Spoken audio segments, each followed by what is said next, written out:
Mr. Kennedy? Yes. Mr. Moore? Here. Ms. Perkins? Here. Mr. Walter? Here. All right. Council, you received the minutes from the July 14th meeting. Comments from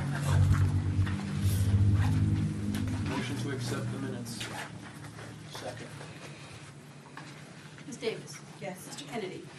Yes. Mr. Moore? Yeah. Ms. Perkins? Yes. Mr. Walter? Yes. We also received current expenses. Any questions? Well, were they on the first three? Yes. Is that for water bills and stuff like that? Yes, yes, they are, the pay pros is for the pool, and then the Bluefin and the Empatec is for the water payments and credit card for the park and stuff.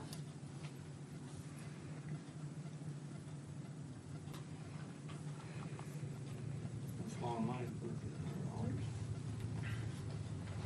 What's the Heritage Cooperative? We haven't seen that before. That way? Yeah, that's for our fuel, Oh, okay. yeah.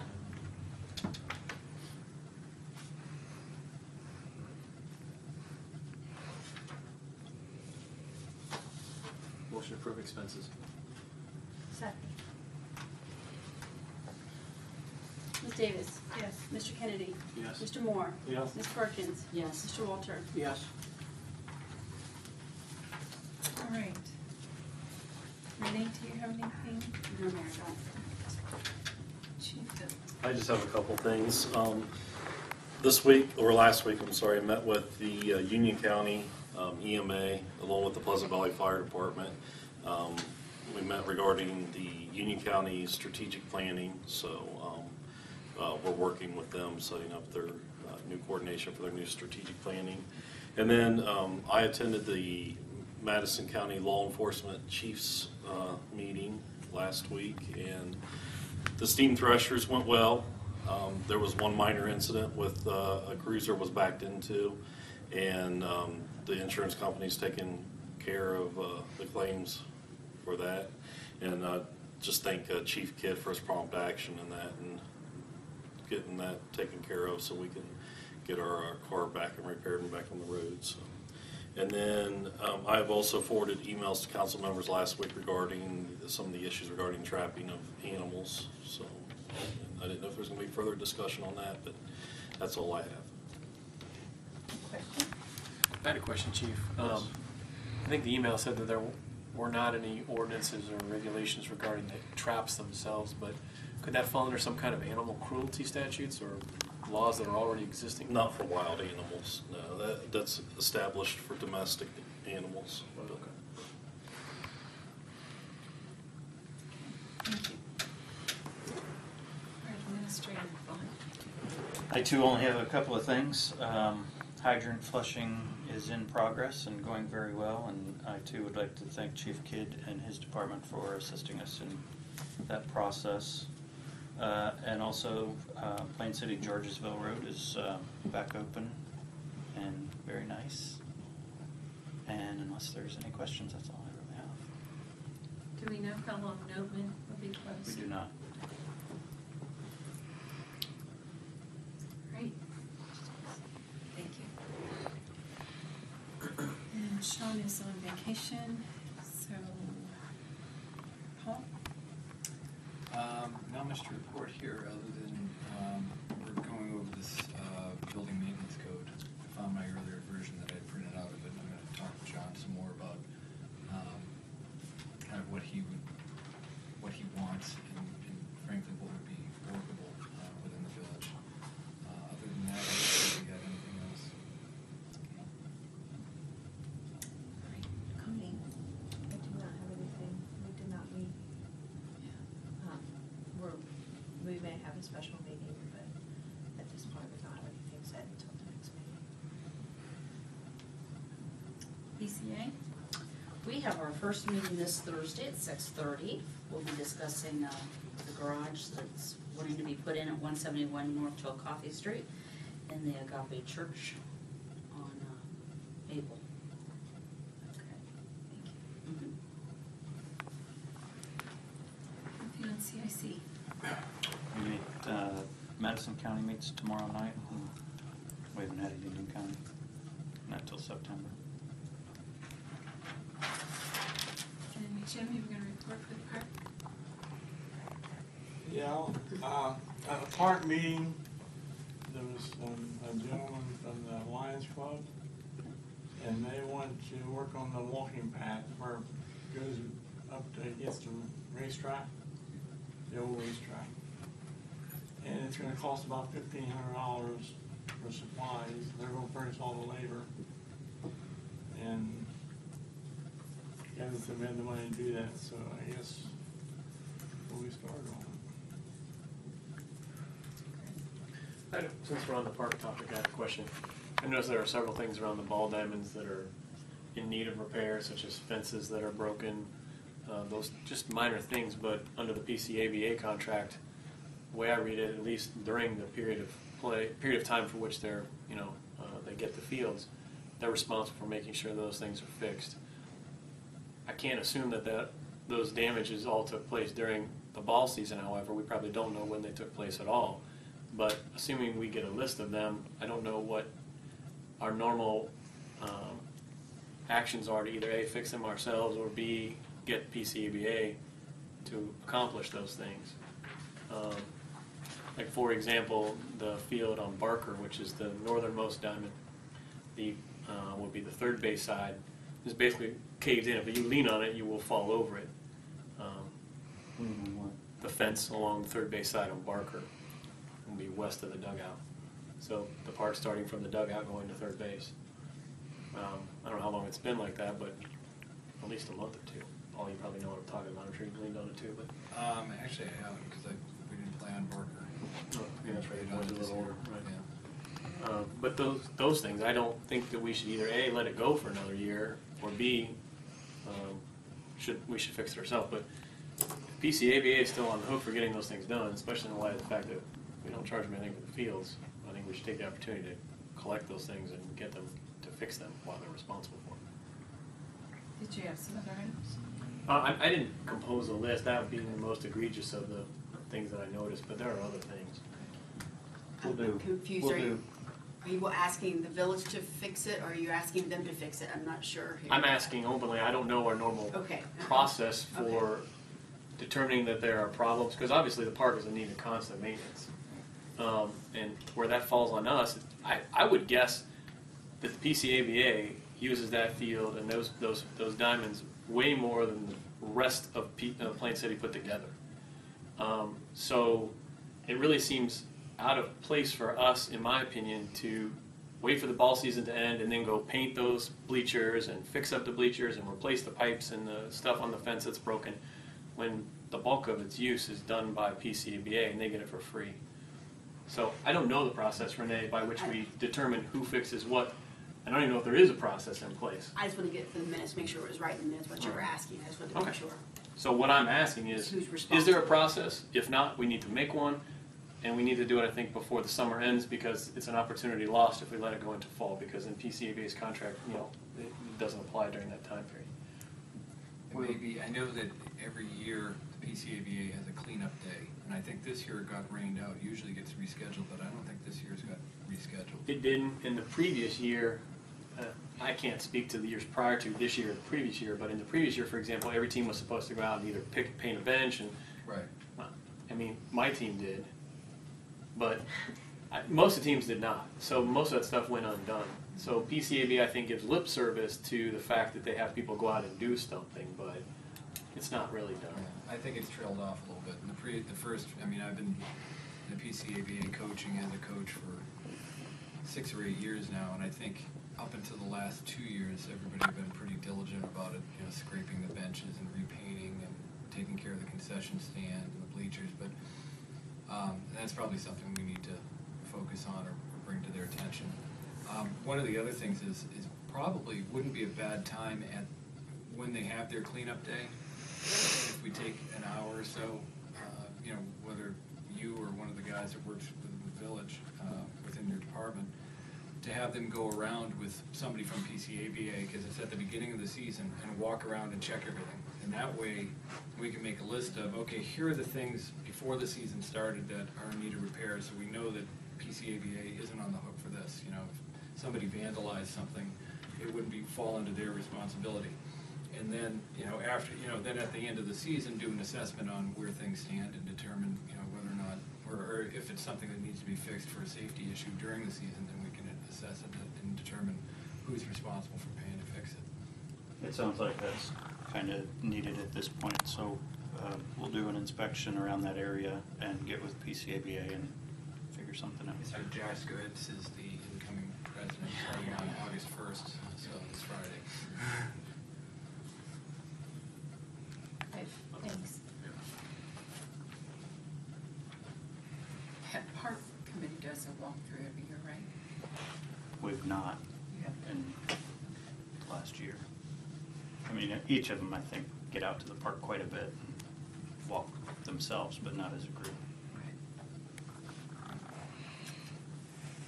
We are also, if I may add one thing to the Parks Committee, there was discussion about online registrations for park and pool, and again, to try to make some improvements to campground registrations, and Parks Committee vetted through a couple other companies that we had for online registration, and they had decided to go with Active Network, who's what the state of Ohio uses, and we will be getting that all set up and hopefully done for next spring. Is that gonna be able to take care of people who don't pay? Well, no. Okay. We have had some discussion about that, talking about putting up post and a place for the registration to be posted. And that gives the police, when they drive through, a place to look directly to see if it's there. And then if it's not, they're able to check with Locust to see whether they are registered or not. And then there's a process that we can put in place then. So hopefully we can move forward with that. Since we're on the topic of the parks, I mean, we talked about the Steam Threshers contract and how it seems as if they're acting outside the scope of that contract and getting benefits that perhaps might belong to the village. Has there been any more discussion about that? We spoke at the Park Committee about that. I've got to set up a meeting with them, with the Steam Threshers, and work some things out that occurred this year. And then I believe Mr. Kaiser wants to discuss with council at the August 25th council meeting regarding some other issues that he would like to bring forward. Okay. Okay, thanks. Personnel and Finance. Nothing new tonight to report, but there's a couple carryover items from our last meeting. The financial planning schedule that I shared with everybody had 2 dates that were incorrect, and I want to thank Mac for pointing that out. Also, the schedule is set up where there's one work session for sure, and there's one scheduled later in the process depending on need. And assuming that it's just council members and we don't ask the solicitor to come, the cost of the work session would be $900 per work session. So the mayor wanted me, that's unbudgeted, and I just wanted to make sure everybody was aware of it. And that's all I have to report. Thank you. Fire, Jim? And the power meeting next. All right, and not seeing anything from Falco. All right, I'm going to bump the TIF discussion up to this area. David Cal is here tonight to talk to us about TIF. Have you all met David? Okay, yeah. You were at our last, was that our last meeting or 2 Couple meetings? of, yeah. All right, thank you for coming, and I'm going to give you the floor. Okay. Well, I wanted to talk to everybody about TIF or tax increment finance to give everybody here an understanding of what what kind of economic development tool that is, and I know there's been discussions about using a TIF in the village to kind of promote and encourage development and bring public infrastructure to particular properties. Basically, what you're doing when you place a TIF on a piece of property, you're locking that current taxable value of the property at that level, and then any future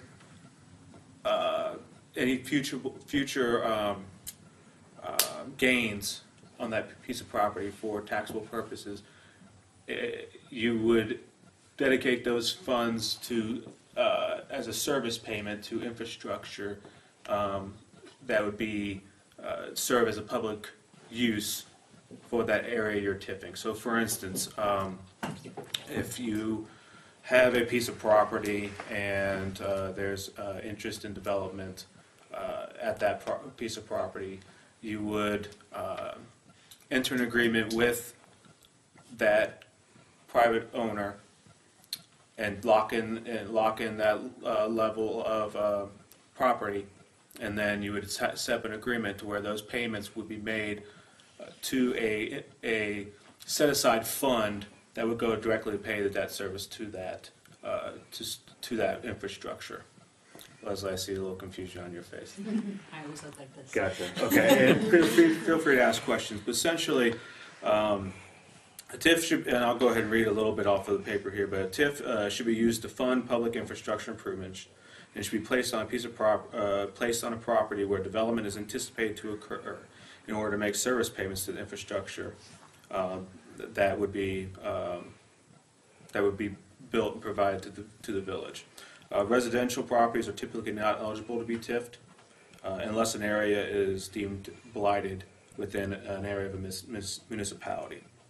A TIF can be put into place for up to 100% over 30 years.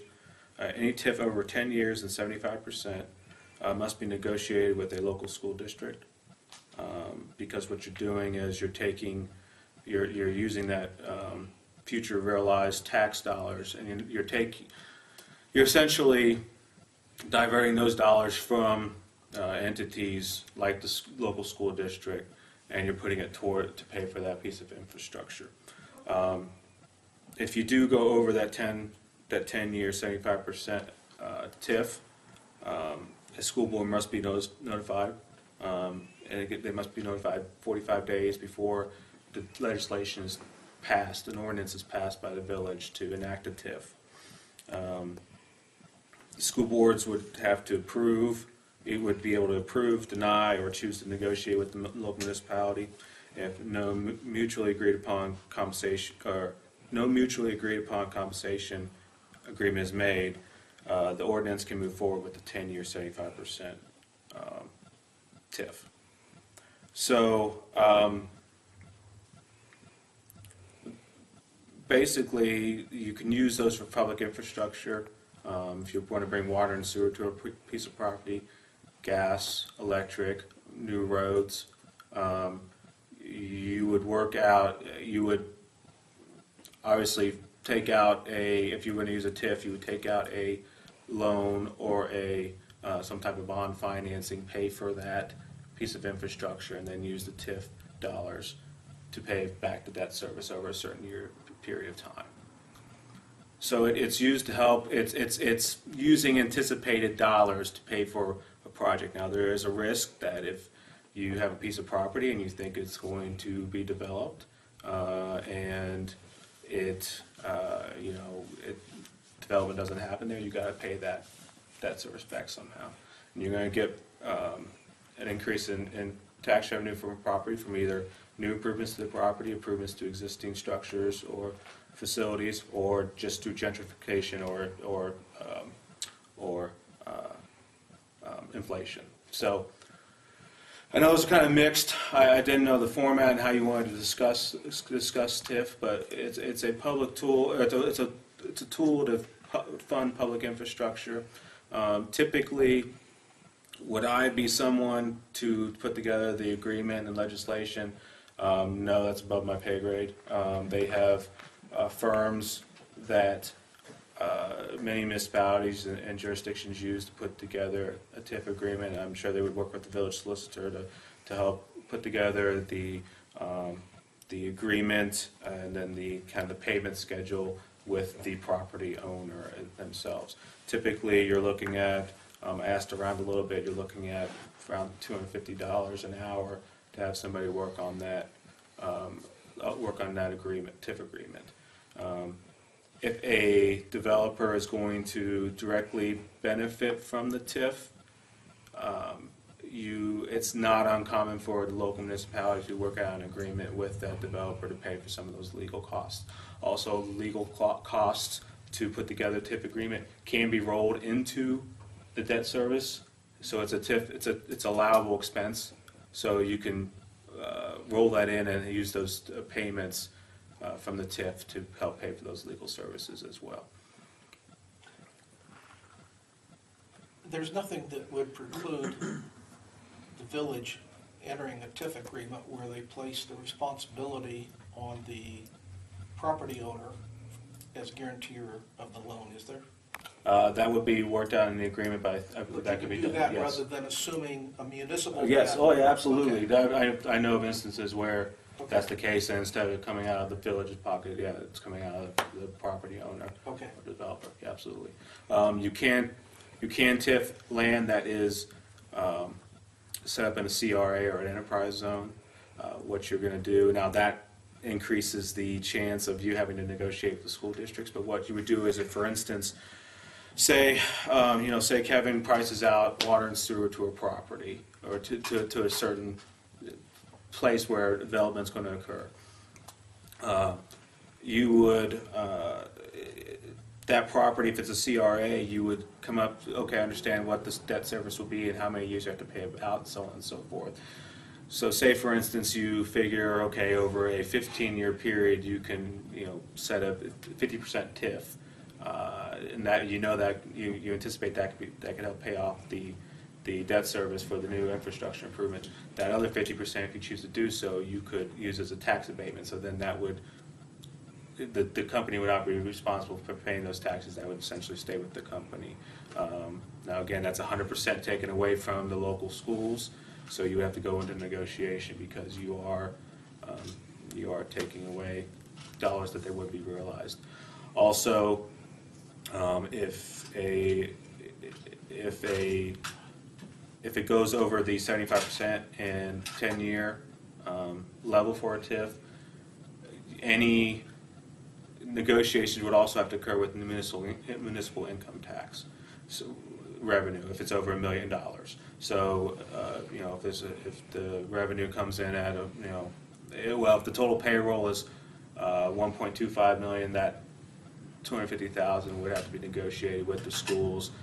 You could go 50-50 if no agreement is made, or you can go 65-35, however the negotiations would have to be with the school district, or that you guys could agree upon. I don't know if any specific questions regarding property in Plain City. I want to just kind of give an overview.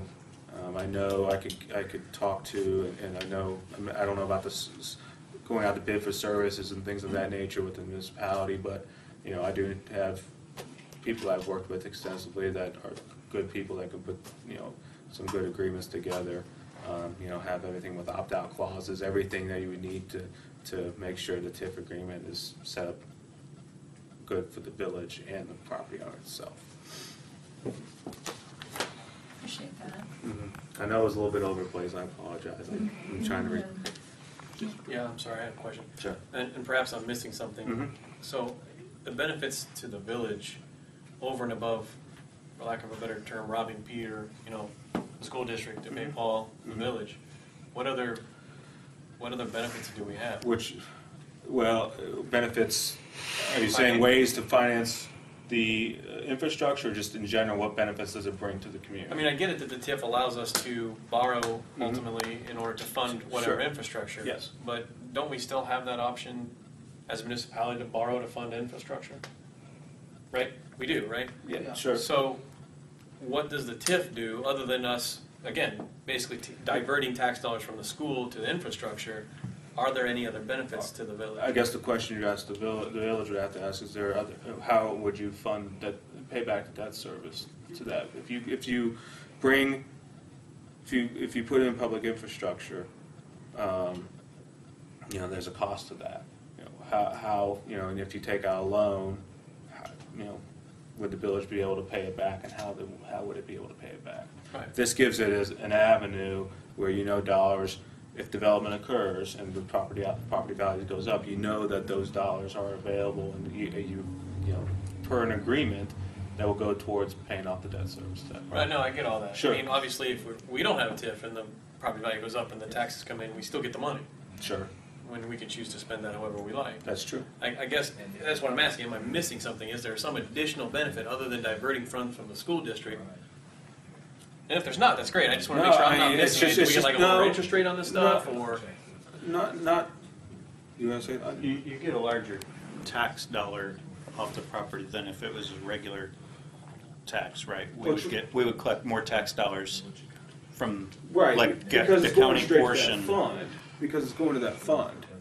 Like the county portion, we would get Right, exactly. quite a bit more than what we would get on a So typical. you have these So that's different what I'm asking. entities. Yeah, so you We're have getting these more di- money then? You have these different entities: Okay. county, tolls, school district, other services that receive these tax dollars. What you're doing is you're abating all of those. They're all affected. Not just the school district. Correct, Okay. not just the All right, school well, district. okay. I apologize for All that. right. So you're affecting all of them. Now, the way it is in the ORC and that's with enterprise zone.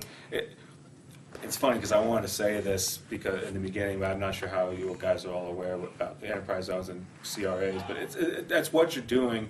You're doing the same type of deal with CRAs and enterprise zones. You're taking on the improvements of the property, and you're abating those taxes at a certain percentage. And in that respect, the company's keeping those dollars, bringing them savings. What you're doing here is instead of abating though, you're diverting these dollars from these different entities, putting it in a pot of money, an account that's specifically set up within the village, and those dollars go directly to. So yeah.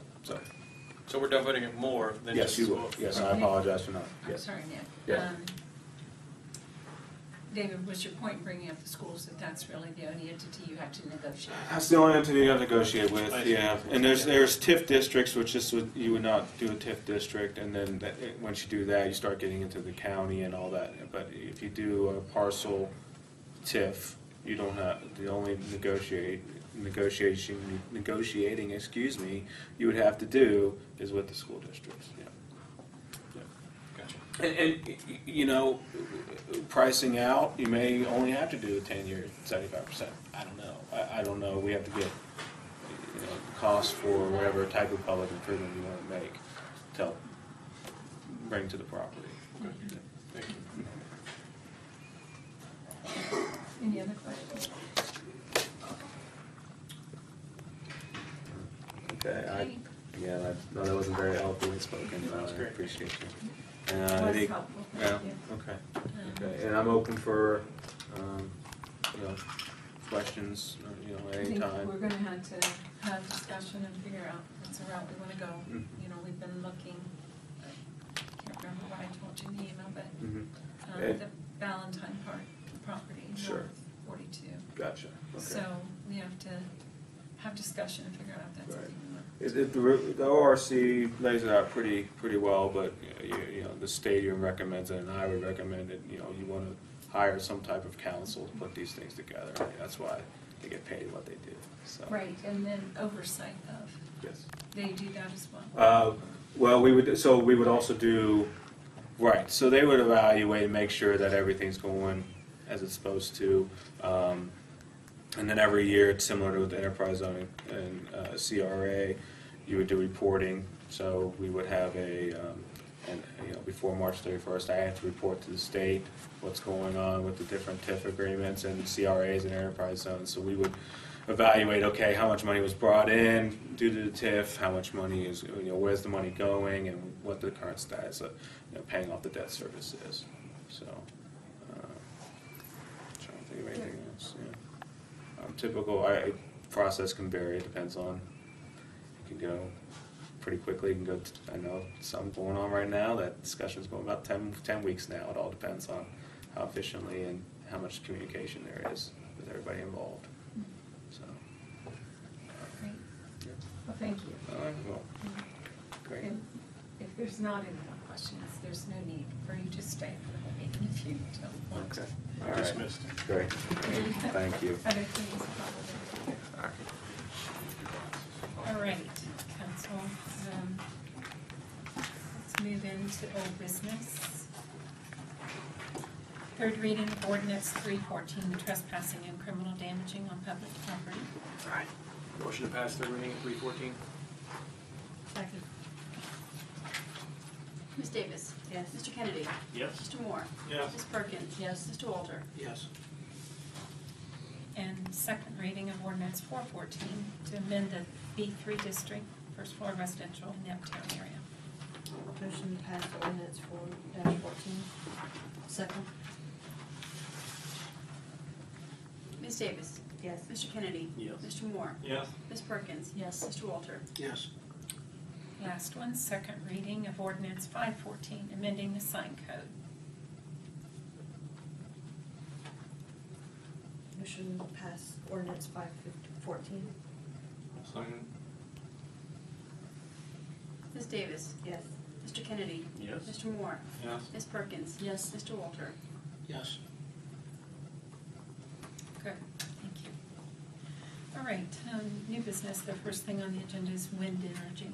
And we had delayed that because of the question about magnetic interference. I forwarded you an email from, I don't know if all of you saw it, I forwarded it this evening. So, that's what the information we have and what our document says and where it came from. It still doesn't probably answer the question, so it's your decision what you would like to have done at this point. I would think, I was saying to Bob earlier that I know in previous years, the Madison County Farm Bureau did some research on wind energy for the county. I don't know again how current it is. I can't remember when that was done, but it's definitely been maybe 3 years. So that might be a resource that we could talk to. I know, various ones in the state have done research and might be able to, might take a little bit of time, but we could probably get those answers. Is there a reason this is in front of us now? I mean, is there interest by some outside forces in development of these things? I mean, why? Not that I'm not for it, but why? Why now? Why are we talking about this? It went through planning and zoning, and it started there some time back, and there were some people in the village talking about it that had mentioned it to John, and he brought it to planning and zoning. That's how it originally came up. It's been in the process for a while. It started last year because it was done by the time I got out. Planning, so. Okay. I just didn't know if there was interest in folks actually coming and setting those things up, or Well, that was the It's just concern, kind of- once they heard that some people were talking about it, thinking about it. I know there was at least one person in Carriage that had looked into it. Don't know where it went, or. School district looked into it when they built the new elementary school as well. Mhm. The reason I brought it up is, my background's with a very sophisticated electronic equipment, but I was worried about radiated emissions, which would send signals out in frequency ranges that could interfere with safety radios, TV, FM radios. The thing is, I don't know what those bands would be that we would restrict, so that makes it difficult for us to do anything. But if there is a situation where somebody installs one of these and there's radiated emissions causing problems for the neighbors, and we've approved it, then we've got to figure out what to do. So that's the only reason I brought it up.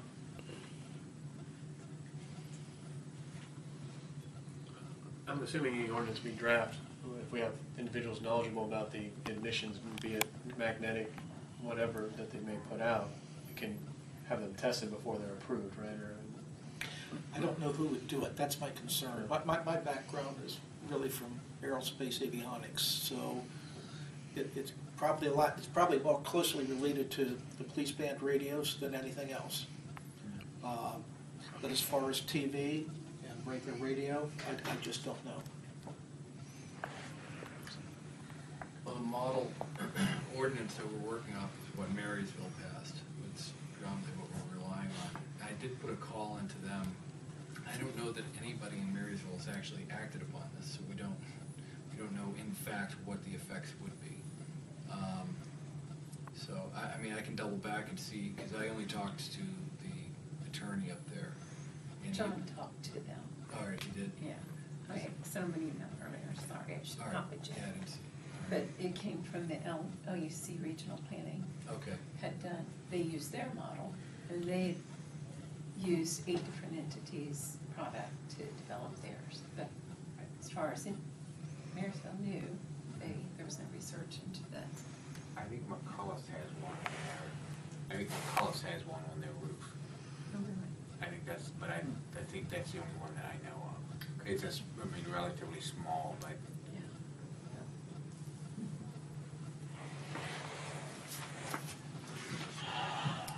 Would you like us to do more research? Comfortable moving forward? I think there's been a lot of research done, and evidently the information's not available. I'd leave it up to council whether they wanted to go ahead and, proceed or not. I just don't know. Chief, have you heard anything? I mean, Nothing that's one avenue I interferes go with- down and talk to other police departments that are in the areas that could be affected. No, there's been no discussion for interference of the Marks radio system. You say there has been? There has not been. Okay.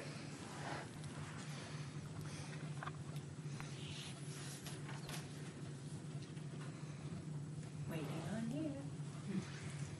I'm just looking for the copy of the code. Can't find it right away, but does it discuss levels of interference that are acceptable or anything of that nature? No, I think the code that we're using and what we're relying on is basically set up really based upon the power that's generated. 5 megawatt versus, but there's nothing in there that talks about any interference or any levels of interference or anything like that, Certainly the ordinance can be drafted to discuss, set interference within a certain level of parameters. Right, I mean, we could put something in there, and probably indicate that, again, it'd be nice if there was an answer out there somewhere, but we could prohibit anyone that, any wind energy device that interferes with or causes any interference with, emergency band radios or causes a nuisance to adjoining property owners by way of the wavelengths as opposed to, they just don't like the looks of it. Right, but I'm assuming there are not that many manufacturers of these devices in the United States or wherever. They probably have technical specifications on their product somewhere. Yeah, that would be another avenue to look at, FCC. That'd be a very good point, because they'd be able to tell you what their radiated emission levels are. Right, and probably the FCC would have restrictions on that. So that's probably another thing to look at. Now, how large are these devices? How big are they? Do we know? Typically aren't really big, like Mac said. Mac, do you know the size of that one over there? I don't know, but it's not, it's not like what you see on Sawmill. It's not one of Right, those. right. It's much, much smaller. But is it like a satellite dish, or is it bigger, or? It's hard to tell because it's on the roof. Yeah, I mean, It's more of a box. Oh, it's in a and box? It's not, it's more of a box-looking unit, and So it it's could be not, like any of these designs. Oh, But they're okay. typically smaller, they're roof mounted. They can be a pole mounted, but it can't be higher than, I forget the feet. How tall 30 it is. feet, I think. 30 feet. Yeah.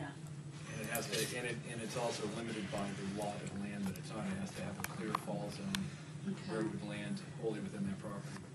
Just make it look like I guess I'm just thinking if my neighbor had one, and it's between my windows and the sun. You know, have you ever seen a slow-moving fan, the sun behind it?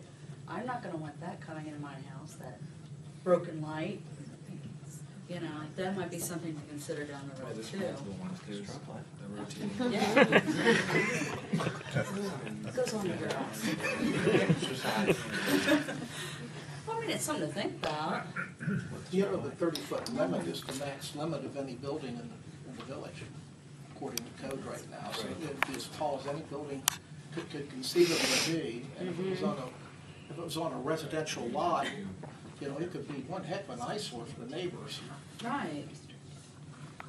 Well, that was my question. They basically adopted what this was in total.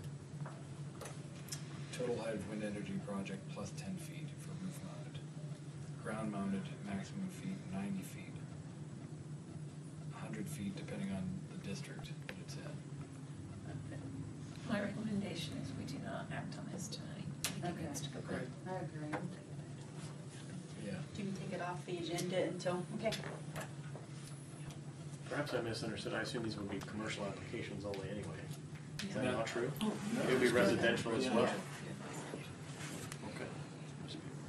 But that, I'm not sure that's the last draft, because I thought we restricted it more than that. That's the last draft.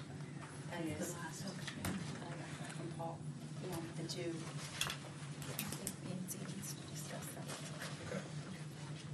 Keep, you just keep that one. 'cause you Yeah, marked it up. yeah, I'm Okay. marking it up. Sounds good. All right, next on the agenda is OPWC legislation. That was forwarded today. Should we be, Two. before the meeting, yeah. Right, we will. I don't think we We can if you're not prepared to act on it. just came. Yeah, there was one combined one and then I split it. Yeah. Okay, we will wait on that. Is this the one you've been working with Purchase and Knife on? Yes, we're working to make application for OPWC grants. There's going to be 2 grants that we make, one to Madison County, one to Union County.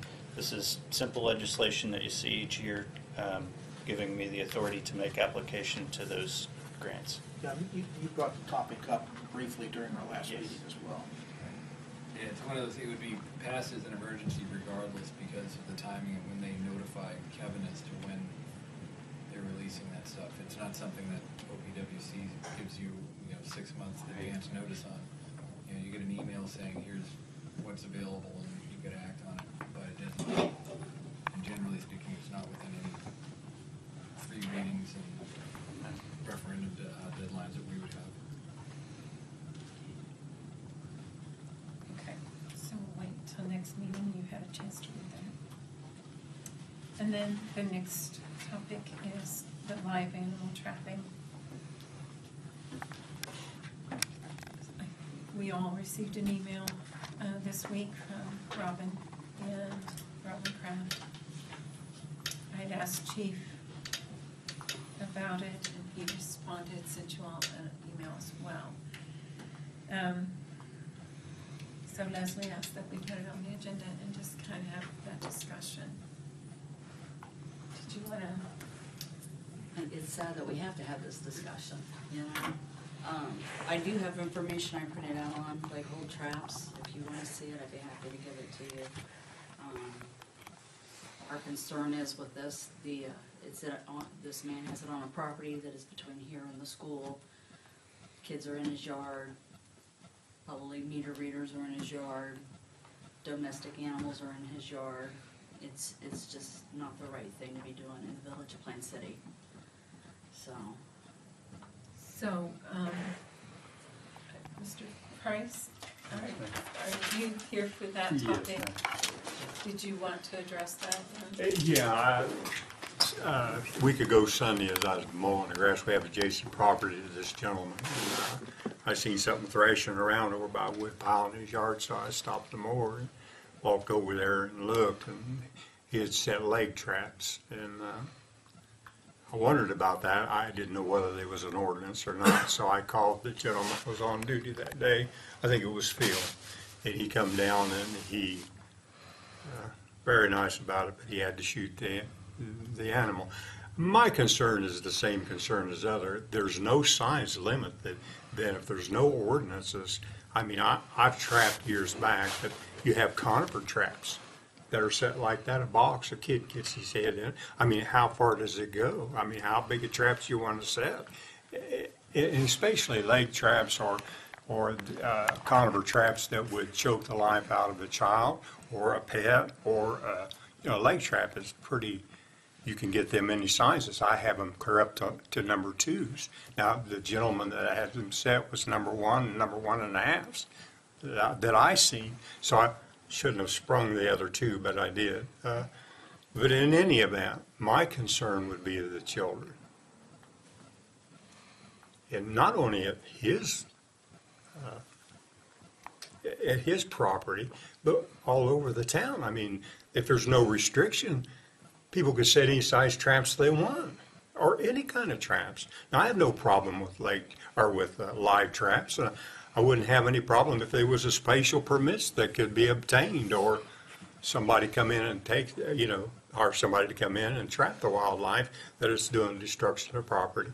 And I guess that's all I have to say. So, any other thoughts, council? I'm all for some kind of ordinance. I think Gandhi once said that they'll judge the morality of a nation by the way society treats its animals, right? So I think the conduct's reprehensible myself. So we can ask Paul to draft something, but do you have any specifics that you want to see in it?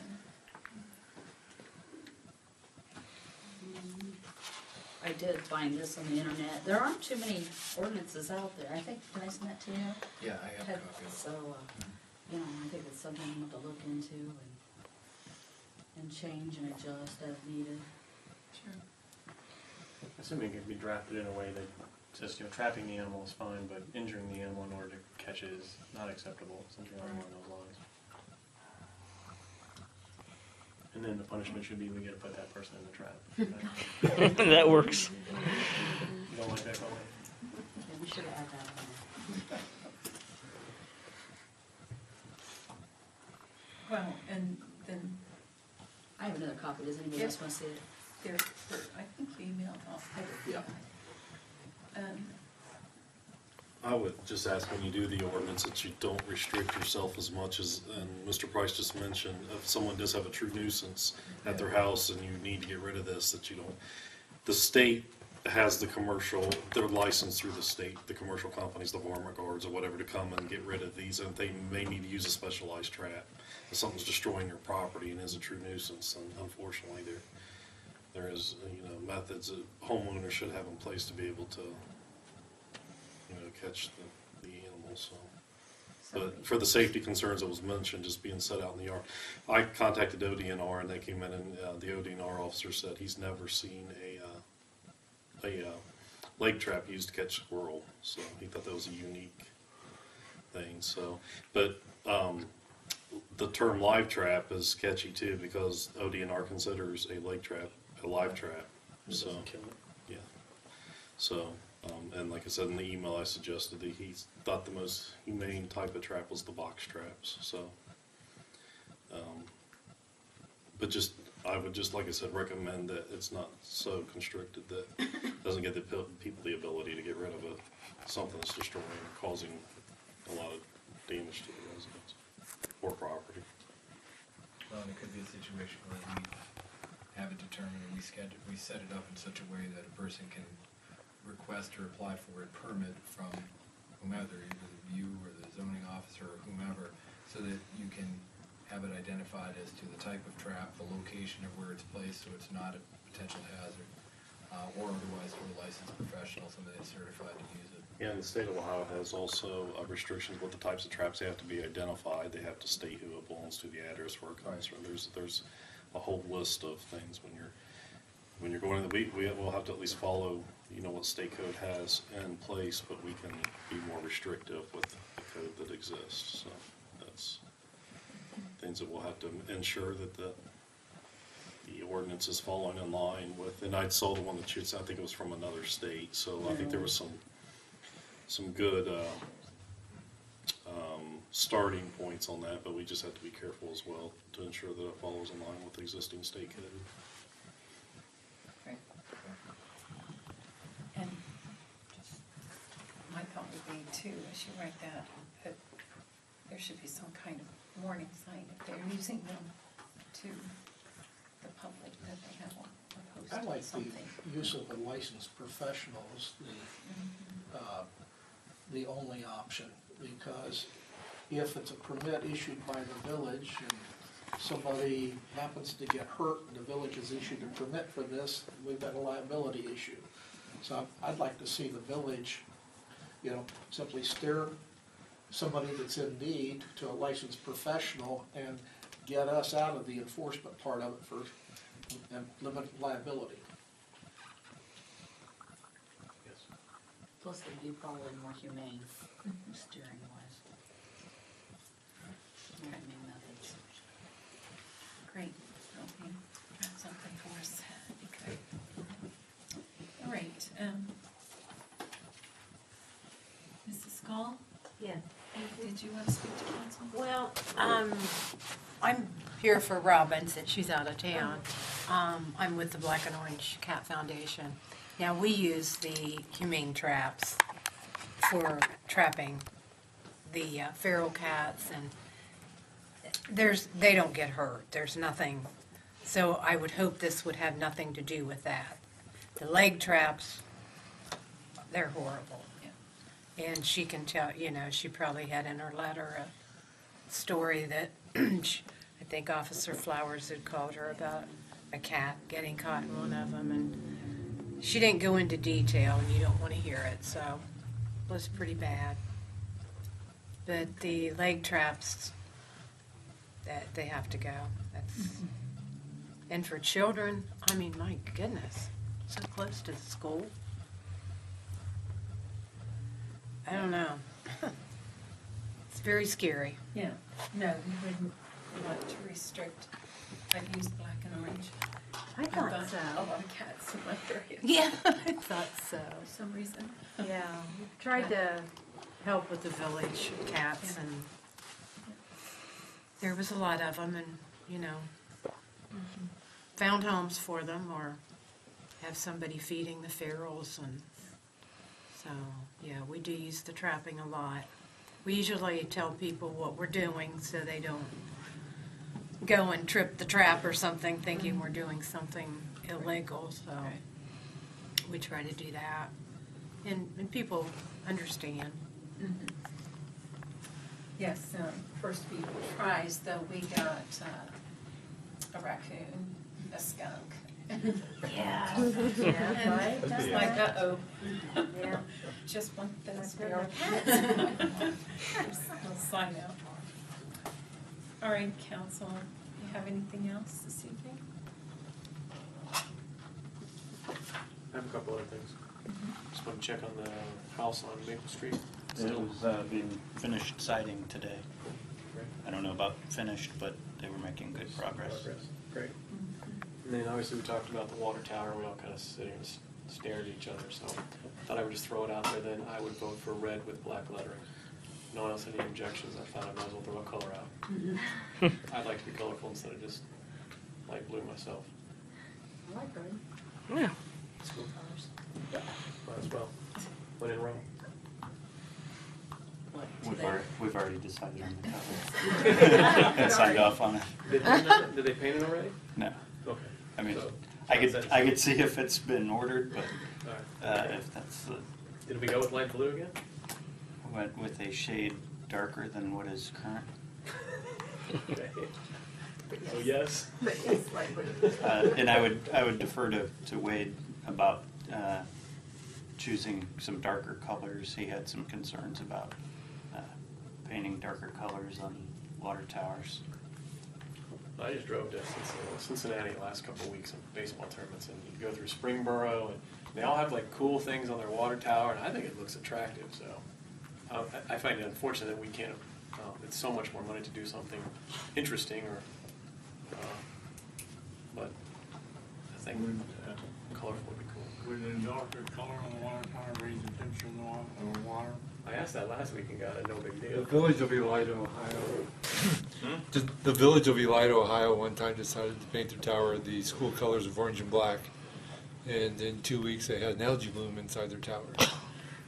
They ended up painting their tower blue, pretty close to the same blue that Kevin has picked. Yeah, So, I know, dark colors is a little bit heat. yes. Well, I asked that last meeting and everyone said no, it wouldn't have an effect on it, so hence my request this meeting. Had I had that information last meeting when I asked, then I probably wouldn't have just stuck with it.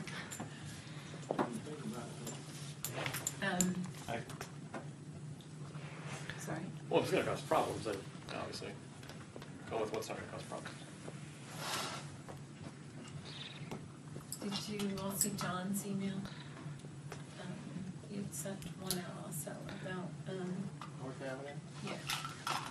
Does the fire department inspect that? Not for that, not for that. I would think they'd be concerned if they had a fire up there. Well, the building department does, and they are. And all buildings, So, just an awareness there, and, that we do have, I know it's not hefty, but we do have a memo that goes to, any entity that has an issue that's not adhering to something that's vague in code. And it just lists what the issue is and encourages them to fix it before it gets to the point where we have to address it otherwise. And those letters have gone out to uptown building owners.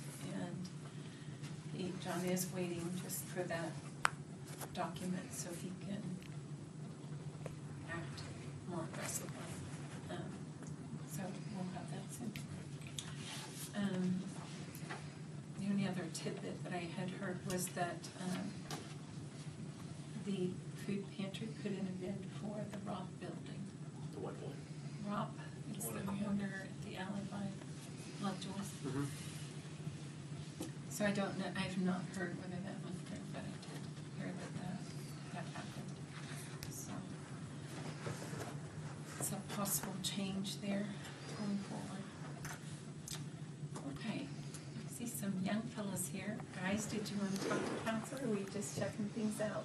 Well, I was thinking maybe we could put like a skate park in Plain City, because we've been recently getting in trouble with the cops about skating in businesses and stuff, and we thought maybe if you guys like put like a little park area for the kids to skate and not get in trouble with the cops.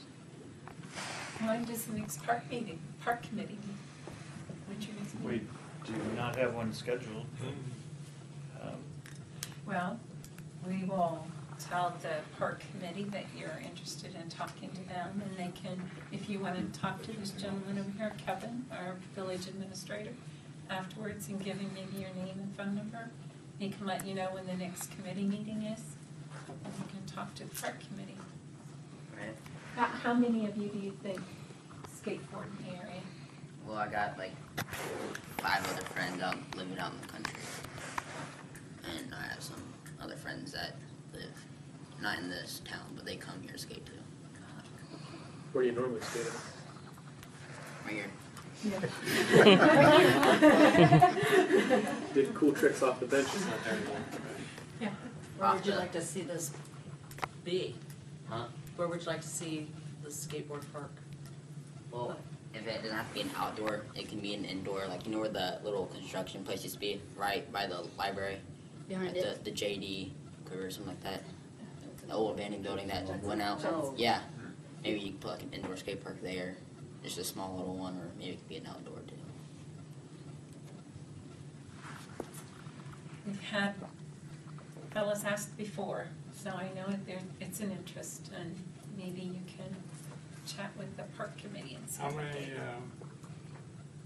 many of you kids got hurt skateboarding? That was one of the big things that I talked to the fire chief. That's what they was more aware of, was people getting hurt. That's exactly what Your answer is if you had a proper skateboard park, you would get injured less. And that's if where you it was a are. proper one, you'd have to wear gear so that you would be injured less. I guess, but I don't like driving out to Dublin every day to skate. But I'm just saying, if it was here, there would be regulations here as well. Yeah. So, We let the helicopter once a week. Well, thanks for coming in. Yeah, and bringing your that was- concerns. And if you guys like need help designing a skate park. They're the guys. They're the guys that do it. We just need help with the money. Can you help with the money? Maybe. Yeah. See, she'd help. We shall receive. all right. Anyone have anything else? No? Entertain a motion. I move to adjourn. Thank you all.